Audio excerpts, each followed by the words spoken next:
Hey,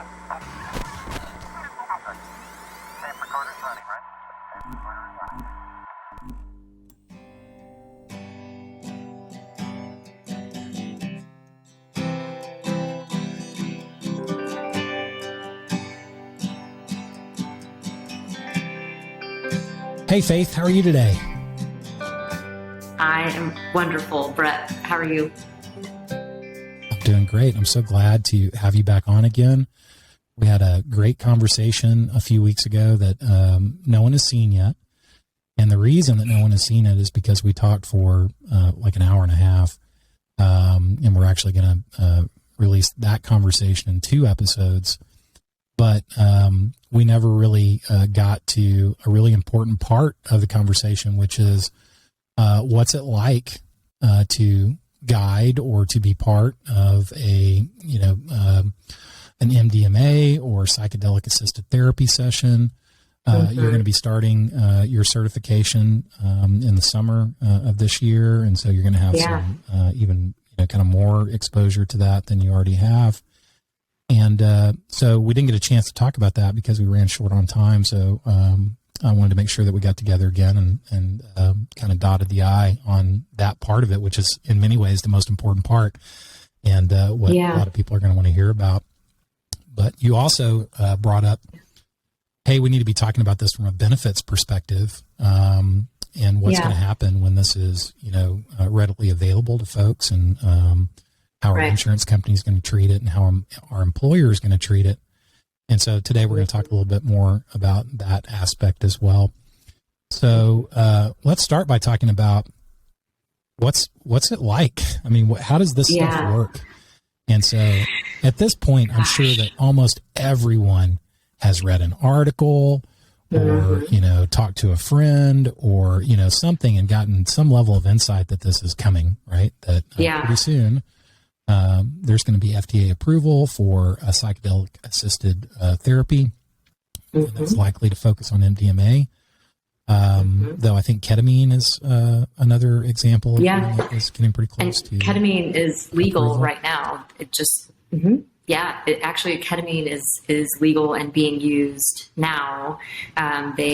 Not all centers, not all ketamine providers offer the therapy to encapsulate it. That's the difference with MDMA and psilocybin when it's approved. It is required that it's encapsulated in the therapeutic experience. Oh, gotcha. So I had gotten the impression that, ketamine was basically almost like a boutique clinic situation in certain states or something like that. I didn't realize that it had full FDA approval and that was in our tool bag now.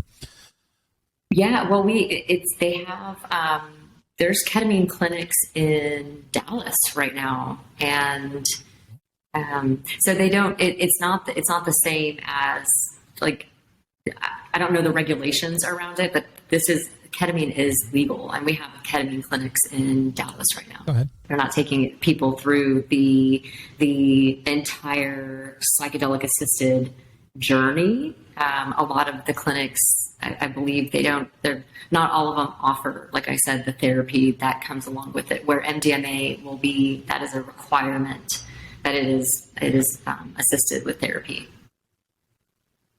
Gotcha. Well, based on your knowledge and experience, besides the fact that, ketamine is available and is not necessarily wrapped in therapy, are there other significant differences between what you've been focusing on and what you saw with the ketamine? I haven't spent a lot of time focused on ketamine. And the reason is MDMA is so intriguing to me because the studies have been around post-traumatic stress disorder. And I have an affinity and a commitment to that particular mental health condition because my father was in the military for 22 years and had, I believe, undiagnosed PTSD. But then what's happening in the world today with many people will have, prolonged grief and post-traumatic stress disorder. And so I believe, my interest is highly involved in MDMA because that's where they're doing the most research around post-traumatic stress disorder. Gotcha. It's interesting because the last time we talked about whether or not living during the pandemic was actually potentially a source of post-traumatic stress syndrome. And I think you feel the way that I do, which is that, whatever checklist that you go through that says living through COVID does not result in PTSD is probably the wrong checklist. That's right. That's right. It definitely has created post-traumatic stress. Well, this is the sensitivity of where we are in the world right now. We have to strike a balance between we have to strike a balance between what we hold to be true and the future and the reality that we live in now. So yes, maybe 10 years ago, the definition for post-traumatic stress disorder might not include this type of experience, but that was 10 years ago. Our whole world is transformed now. And we can't, this is why it takes so long to create change is, we can often be so stuck in our belief systems that served us at the time very well. And now we have a rapidly changing world. So how do we hold those in balance and realize, yes, we absolutely, depression is completely on the rise. It'll be the leading global burden of disease by 2030, and then post-traumatic stress disorder. And many people don't truly understand trauma and what the effect it has on our own psyche, and then in our biology, and what happens when trauma is stored in the body for a long period of time. Which is why I love MDMA, because of what the science around the neurological effects with the medicine, that it reduces, it allows your fear response to be reduced. It allows painful emotions to subside. It increases cognitive processing of fear. So you have this medicine that starts to shift what's happening in the brain, which then allows the therapist and the therapy and that therapeutic relationship and alliance to do great work. So the medicine is this, the vehicle, and the therapy, here's the medicine saying, okay, brain, I'm safe, you're okay, I'm reconfiguring, and then the therapist can take them on the journey. Well, I promise I'm not going to make the same mistake I made last time and keep talking about everything except what we're supposed to be talking about. But you brought up an interesting point, which I don't know if you knew this, but did you know that one of the leading people on dealing with grief is in Fort Worth, Texas, a fellow named Dr. Patrick O'Malley. And he's my therapist. That's why I know him. But he wrote a New York Times bestseller called... Oh, he's so great. He's retiring this year, actually, so I have to find a new therapist. But he wrote a book called Getting Grief Right. And what reminded me of it was not only you mentioning grief, but talking about setting aside these kind of traditional assessments. And he, it's a really tragic story, but he was actually a therapist when he lost his young child. And he was, counseling people at the same time that he was also experiencing grief. And what he found is that this notion of the 12 stages of grief, or, whether it's 6 stages or whatever they are, that they don't actually work that way. And that a lot of people would come to see him and say, I'm supposed to be at the acceptance level. I'm supposed to be at this level. And people just, tell me to get over it because it's been 2 years or whatever. And his whole thesis in the book is that there is no right way to grieve, and that it's, different for everyone, and that models similar to PTSD, in this case, grief, that models that try to put it on a timeline and try to make the definition very narrow actually can have, do more harm than good. And so he's really spent his entire career, trying to meet people where they are. In terms of their journey with grief. That's beautiful. But we're talking about MDMA-assisted specifically therapy. There's just so many things we can talk about. I know. And that's actually grief is part of, I mean,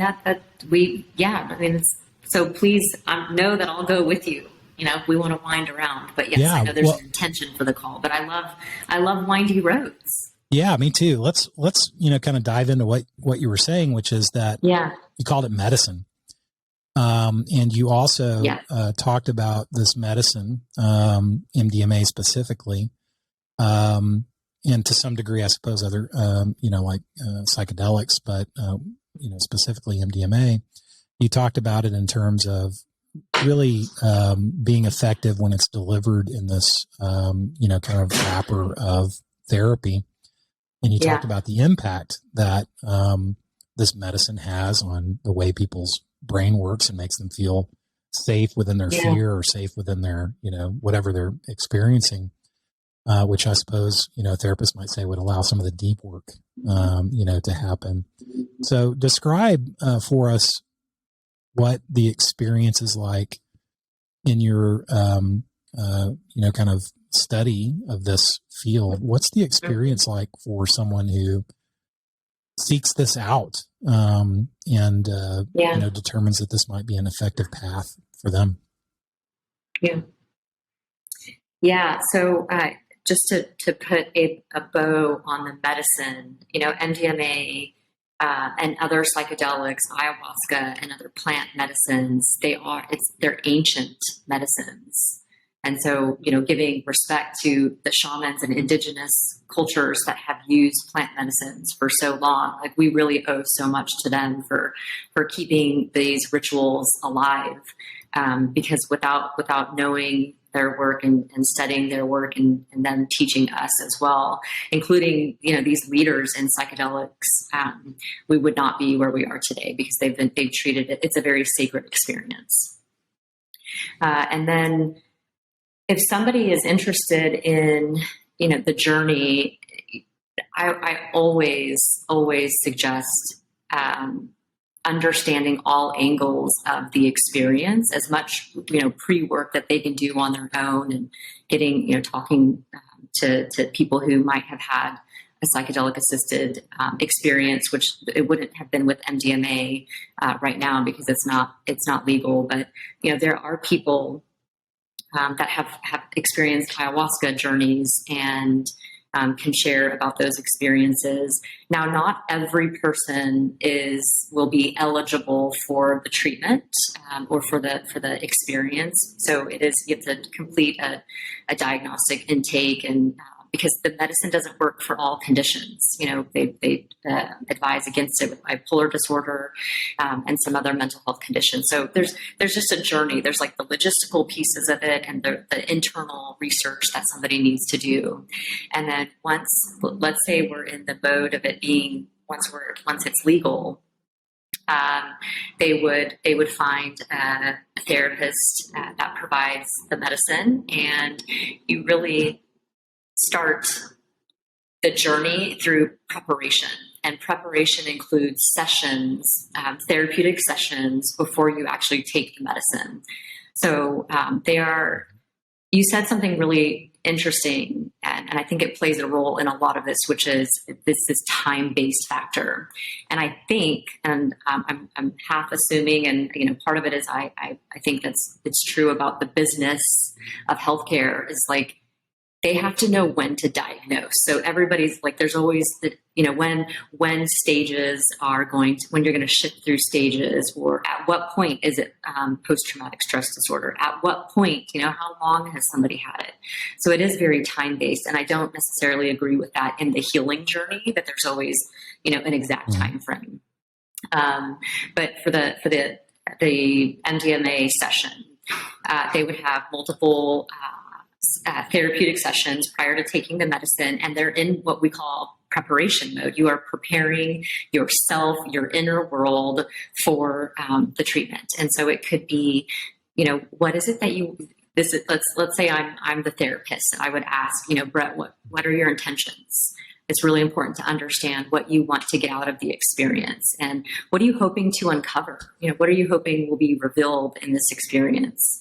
And just continue talking through the process, because even though people, and then also talk about the side of, or, any harm reduction conversations that need to be had as well, because most of us know psychedelics to be absolutely incredible, but there's also harm and risk that can be associated with it.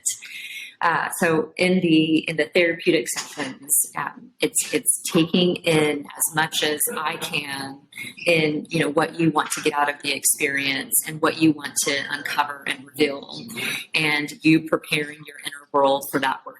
So that could look like maybe you're journaling, and you want to start to see themes or patterns. So you might have some pre-worked journaling. You might have some reflection exercises. You might have some somatic work that leads you up to the sessions as well. So we're really preparing mind and body to go through the experience.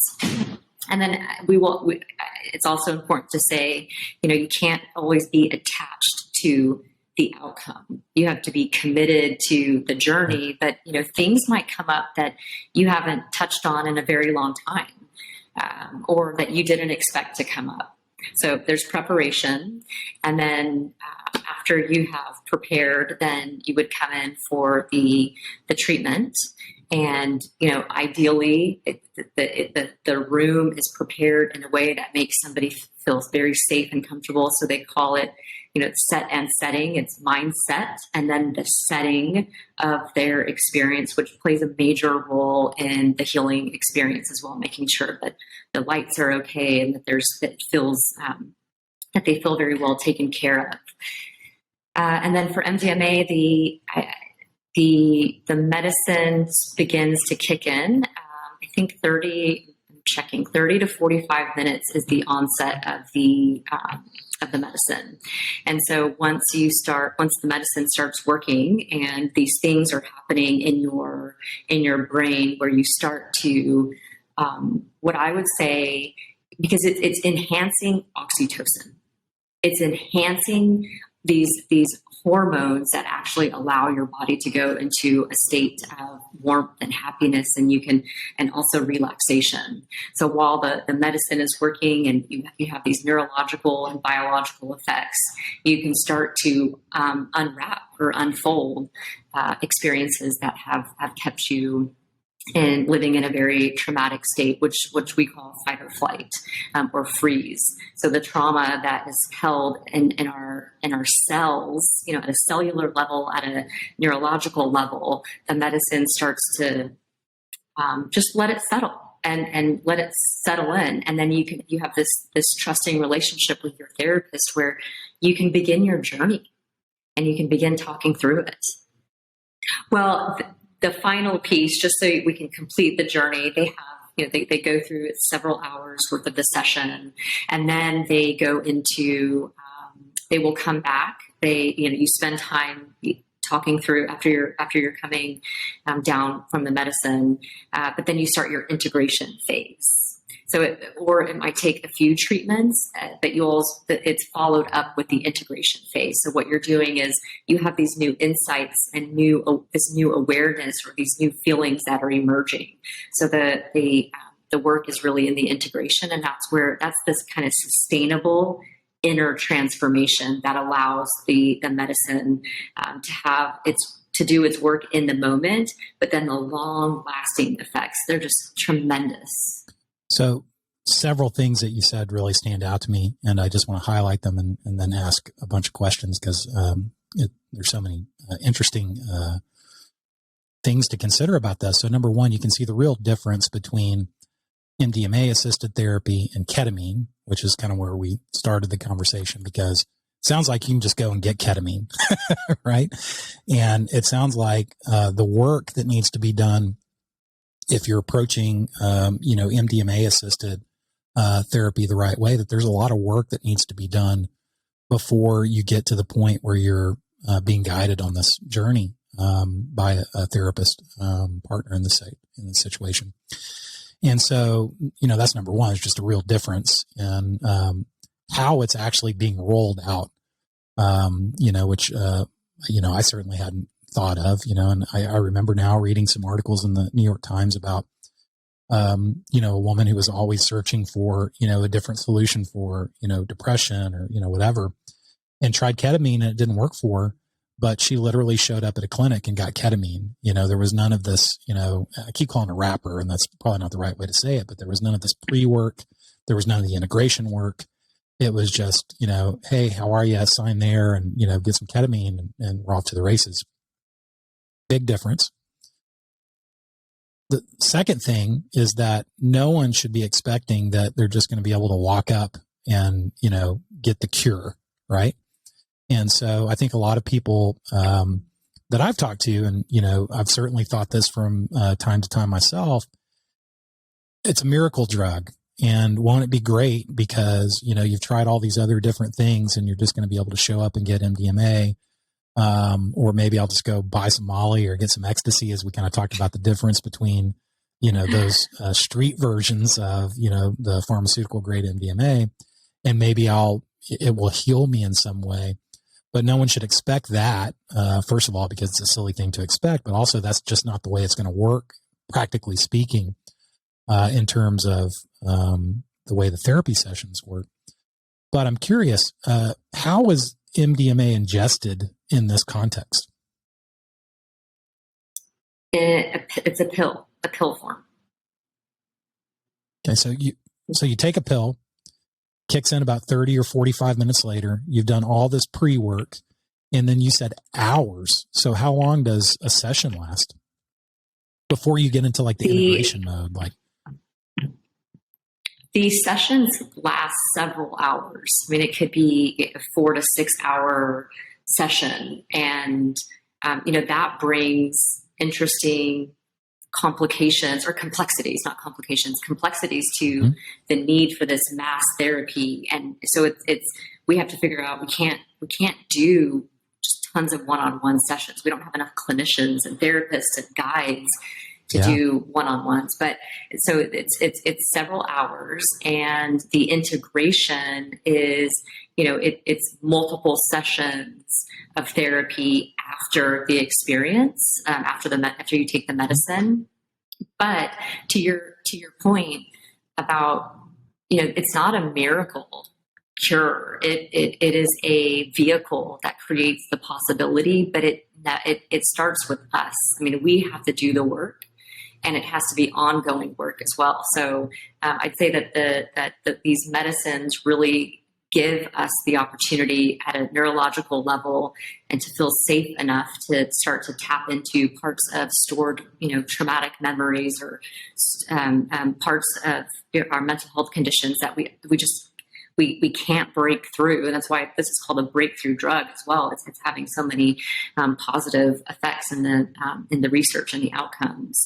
But the work is ongoing for the rest of somebody's life. It's just that it has been accelerated by this particular medicine. And integration, which is like my favorite part of the work, as somebody who is I start my clinical hours in April, but also as an integral coach. I've been teaching and practicing integration throughout my journey. And what integration means, whether I'm coaching somebody or eventually through therapy, is, it's one thing to conceptualize something. It's one thing to understand it up here. It's another to embody it, and to, I guess the best way to say it is like, swallow it and digest it, and to like let it become part of your being. And that takes work, but it's the most beautiful work.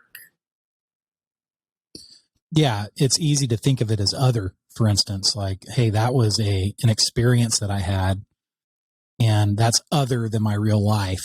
And so taking any insights or anything that I learned, during that experience into my daily life with me, is not something you're going to get if you, again, to be crass, I'm going to be even more crass in a moment, but to be crass, it's not something you're going to get if you just like walk up to a ketamine clinic, or if somebody gives you, a dose of Molly, right? Right. And so, as you're describing this, there's just all these logistics that pop into my mind, which, kind of causes me to ask the question, which I don't want you to answer yet, but is this going to be an individual journey or is it going to be a group journey because of the scale of time that you have to spend with somebody? But if we're talking about a 6-hour session, let's say, right? People are going to need to go to the bathroom. They're going to need to eat. They're going to need to do all these things that they wouldn't normally do in like a 1-hour therapy session, right? So that I can wrap my mind around that. You do a lot of prep work, multiple sessions to, kind of discover the thread that you want to pull on. And maybe it doesn't turn out the way you think because maybe, you're not really focused on the right thing, or maybe that's not what, happens to spring up when you actually have the experience. So now I'm kind of distinguishing between the pre-work and the experience and then the integration right afterwards. And so there might be 3 or 4 sessions to begin with, and then there's experience, and there might be 3 or 4 sessions or more afterwards to do the integration work, or it could last 2 years, who knows? But when you think about, all of these logistics, just to put it in perspective, I have to ask. So I just said, hey, you have to eat, you have to go to the bathroom, and you're tripping, right? I mean, would you characterize it as that? Are you tripping when you take MDMA? I mean, are you hallucinating? What is that experience like at a carefully administered right dose? I mean, tripping is the street name for the experience, I would say, especially for LSD specifically. But you're in an altered state of consciousness. That is the best way to describe what's happening. And you can also get into an altered state of consciousness when you meditate. So anything that helps shift your brain waves, and I mean, that's altering your consciousness. So yes, people are in an altered state of consciousness when they have taken the medicine. That allows parts. Again, these aren't states that you can access in regular waking, your normal waking state. And sometimes not even in your dream state. And oftentimes when people have trauma, their dream state is recurring nightmares. So you're in a state of consciousness that allows you to begin the healing process. And for eating and drinking, that's a great question. I wouldn't be able to answer that. Like, I haven't taken anybody through the experience and I haven't started my training, but I would imagine that you have somebody there with you, but there's probably other functions that might be reduced because you're tapping into other parts of your brain. So I don't know for certain. Yeah, it was a silly thing to focus on. You did say from a logistics and scaling perspective. I just attended UPenn put on a 5-part learning series by their nursing school. They had several leaders and researchers talk about this exact the logistical piece, and what they're trying to determine is group settings. So much like if somebody goes to Peru or Costa Rica and they're using ayahuasca and it's guided by shamans, there might be 20 people in the room. And so that is a very strong possibility with MDMA as well, to do group sessions and then group therapy afterward and group psychoeducation, which already happens. People are in group settings all the time doing therapy. And it's often very helpful to be in a group setting to start to build that community and to hear what other people are experiencing as well. Yeah, I totally agree. And, sorry to, keep bringing it back to the crass perspective. But the reason I bring it up is because I want to know what and I'm sure a bunch of people want to know what the details of the experience are actually like. Because I mean, it's a long time. You have to have a trusted partner that you're working with, right? There's the pre-work, but then there's the experience itself. I haven't taken MDMA. I took probably a street version of MDMA back in the 90s. That's probably how long it's been since I've, had ecstasy or, something like that. But there's a wide range of, when you're talking about psychedelics, of that altered state of consciousness or altered state of reality that one might experience. So are you aware of, are there typically visual hallucinations? Are there auditory hallucinations? Are people going to have their eyes closed? Are their eyes going to be open? Like, how does the actual experience, kind of work on the brain? Does that make sense? Yeah, you can have auditory and visual. I mean, it varies by person. And then most people are wearing masks, so a soft mask. I mean, imagine the best way to describe how you would want the experience to be is like going, and disclaimer, therapist offices are not like spas, and also, by the way, helping professionals are not paid as much as other professionals. So we like opening this medical spa retreat, but ideally, but there are centers that are very much like that, but ideally it's like a spa-like experience, and you are taking the medicine. So you're in this room that elicits safety and calm. The colors are soothing. You're laying on a bed, not a bed, but I'm drawing a blank on the name, but you're laying down, and then you have two people with you. You have the therapist who's providing the therapy, and you might have another guide with you as well. So you have two people in the room, definitely a clinician who is taking you through, the clinician that you've already done the preparation with, so you know and trust them already. But you would have two people in the room, and you're laying down, and very, very comfortable setting, soft colors. Maybe there's some essential oils that if they feel comfortable with the scent, and depending on, their experience or where they are at, then you're going to create a room that really elicits the most comfort for them. Every time you read an article about it or you talk to somebody about it, Dana, I'm fine if we, this can all be on there, but I took a lot of acid when I was in college. It would really, it's very cliche and stereotypical because I didn't really take acid after college. It was just like a college thing. But I did, several times, and it was the sort of thing where you couldn't describe it to someone unless you had experienced it. And, different people approached it in different ways. And, some people approached it, seeking, some sort of, transcendent understanding of themselves or others. And other people, wanted to drink beer and hang out at a frat party all night. And that's fine. But everyone had a different experience, and it was all based on what you were going into it for. And just like so many things, there is a therapeutic application of MDMA, and that's what we're talking about. But I just want people to be able to kind of get a sense for what the actual experience is going to be like, because I know that most of the people listening to this have never, experimented with psychedelics. They've never experienced MDMA specifically. And I think that there's going to be a rush to judgment, when this is first, available to folks, where, most people's knowledge of, psychedelics or MDMA is very narrowly limited to people who take psychedelic drugs. And we're talking about something completely different here. So at the same time that's the well of experience I can draw from, I want to draw the sharp contrast between the two, but also give people an idea of how much work goes into this and what the experience is like. Yeah.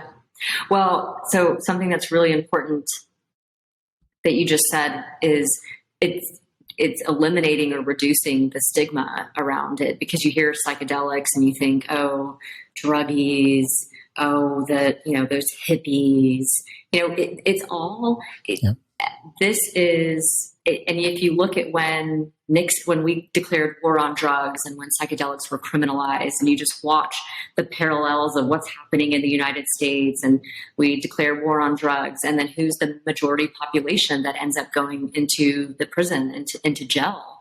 I call it modern day slavery that we have, that this is more black and brown populations are now being locked up or were being locked up when, anyway, so I know we're not going down that path, but the other piece around MDMA specifically is it started as a therapeutic drug.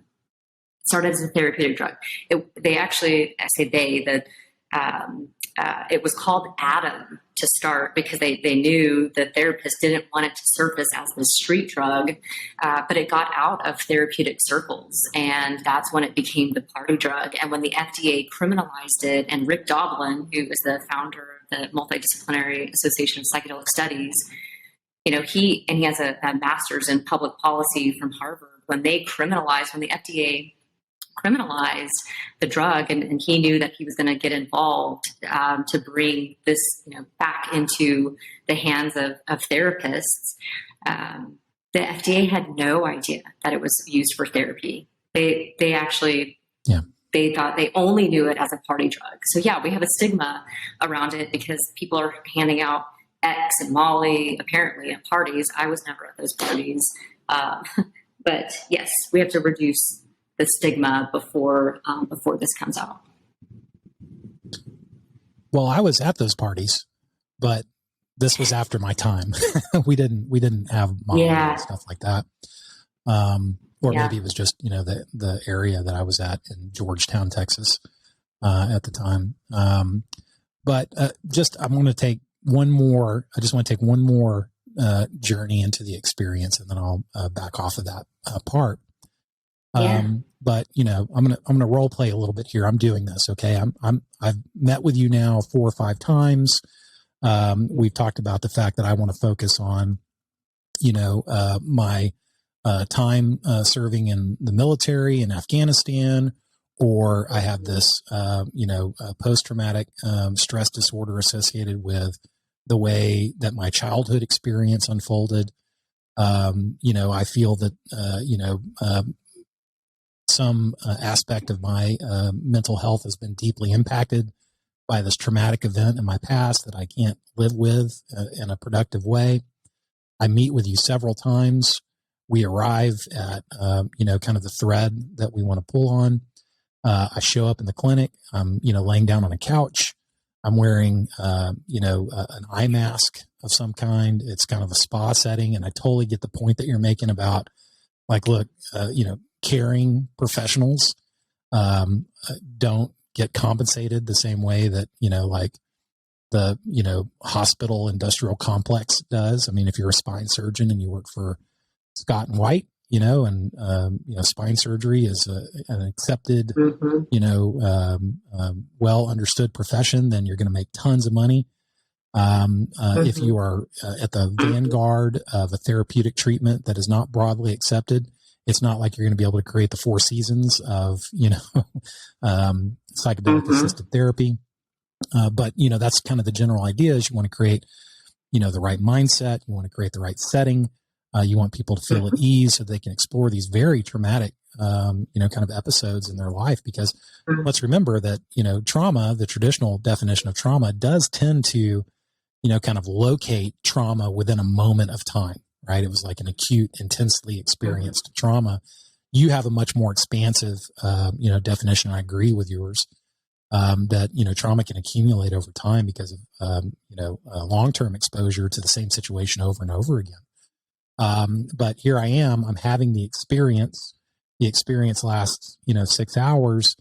And then, I might be having visual hallucinations. I might be having auditory hallucinations. You might be coaching me to follow those and to dig deeper into those, all with the end goal in mind of, what we're trying to achieve together, in the session. And then, I resurface and then the integration work starts. But how likely is it that I'll be going back for another MDMA experience in this process? I mean, is this something that people are going to have like the MDMA experience, 5 or 6 times over the course of a year? Or is it really meant to be 1 time or 2 times, or does anyone know?